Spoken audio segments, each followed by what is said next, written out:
The Zpacks Pro was one of the most anticipated new tents of the year. Dan Durston obsessed over this thing, trying to achieve It's the pinnacle of ultralight tent design. Until now, one tent has gone pretty much unchallenged as the king of ultralight tents, the Zpacks Duplex. And look, everyone thinks that the Zpacks is going to blow the socks off the Duplex. But is it? Well, today we're gonna find out. This is Zpacks versus Duplex. Let's check it out.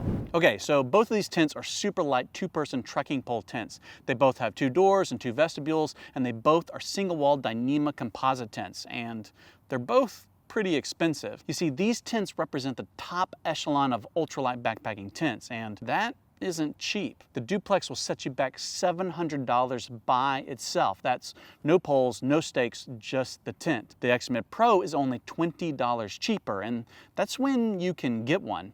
Unprecedented demand has kept these tents pretty much sold out all the time, and even though you can buy an Zpacks Pro today, it won't ship until February 2023. So the question is, what makes these tents worth $700? The most obvious answer is the weight.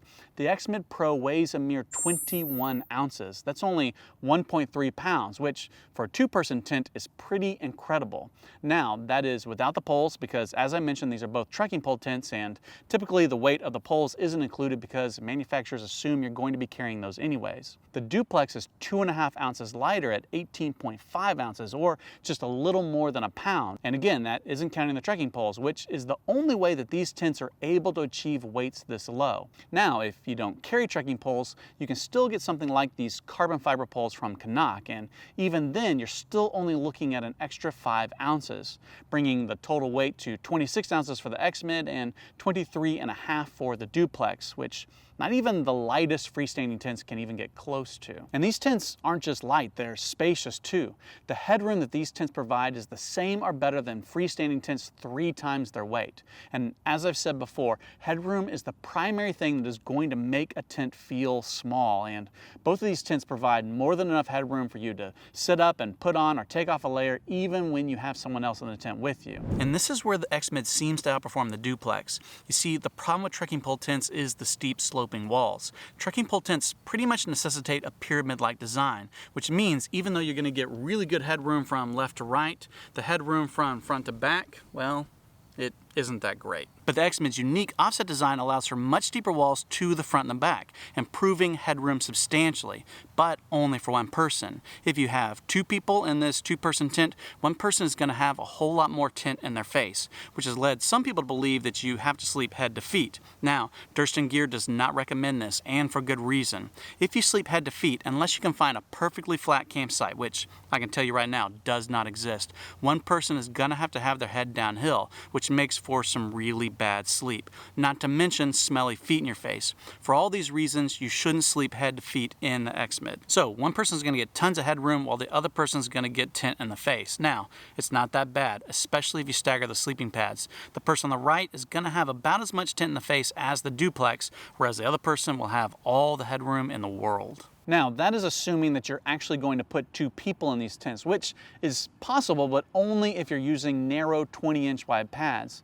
The Duplex is only 43 inches wide, which means 2 people on less than ideal 20-inch pads will have a whopping 1.5 inches on either side. The Zpacks gives a little bit more room with a 48-inch floor and 4 extra inches per person on either side. And I know what you're thinking. Here he goes, talking about 50-inch floors and 25-inch pads again, and I won't get into it other than to say this. I just really want an ultralight trekking pole tent that can accommodate 2 wide pads.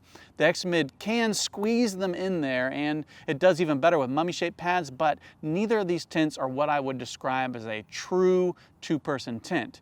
You can do it for sure, and strict Graham weenies most certainly will.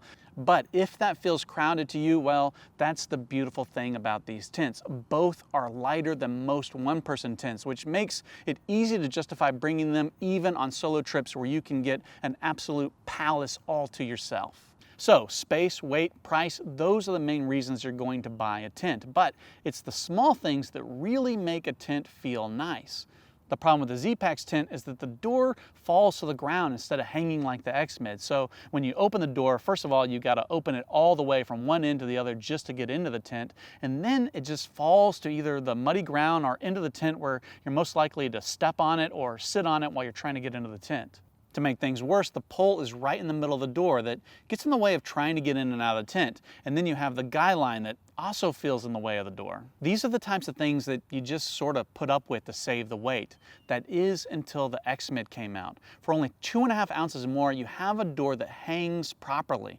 The offset pole design moves the pole out of the way to the left of the door, and then there is no guy lines to get in the way of either. The X-Mid also has a proper zipper on the fly door, where the Duplex has this strange little hook and loop system that is not only more difficult to use, but in my experience doesn't stay closed very well.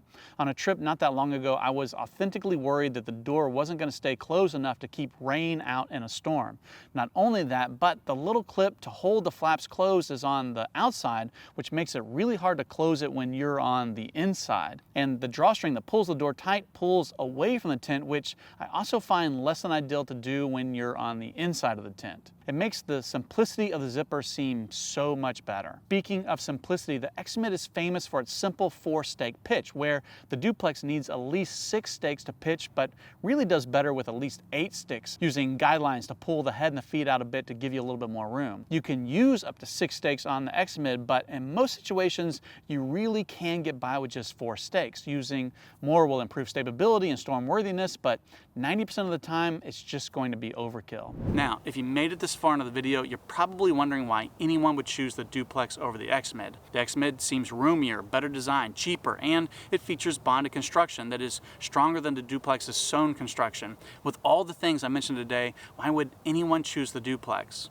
Well, for a couple reasons. From the outside, the Duplex looks like it could fit inside the X-Mid, and when you're inside the X-Mid by yourself, it feels like a cathedral. Well, a backpacking cathedral. And most of my time in the X-Mid has been solo. It wasn't until I actually used the X-Mid with my wife that I realized how small it feels. Like I've said many times before, headroom is what is going to make a tent feel small, and even though the X-Mid has more room front to back, it actually has less headroom side to side. So much so that at first I thought it was an illusion created by the X-Mid's geometric shape. So I went and got a ruler, and it's not an illusion. The X-Mid only has about 24 inches of headroom in the center from side to side. That's where your heads are actually going to be when you're sitting up in the tent.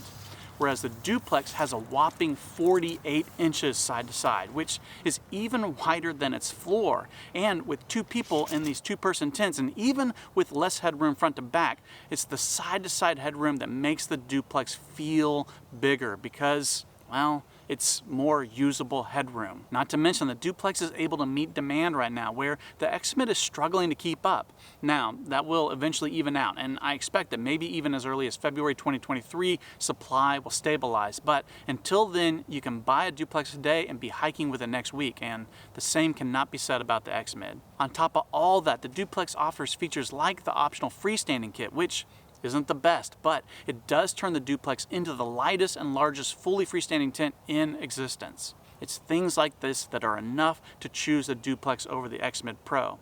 The question is, which one would you choose? Drop me a comment and let me know.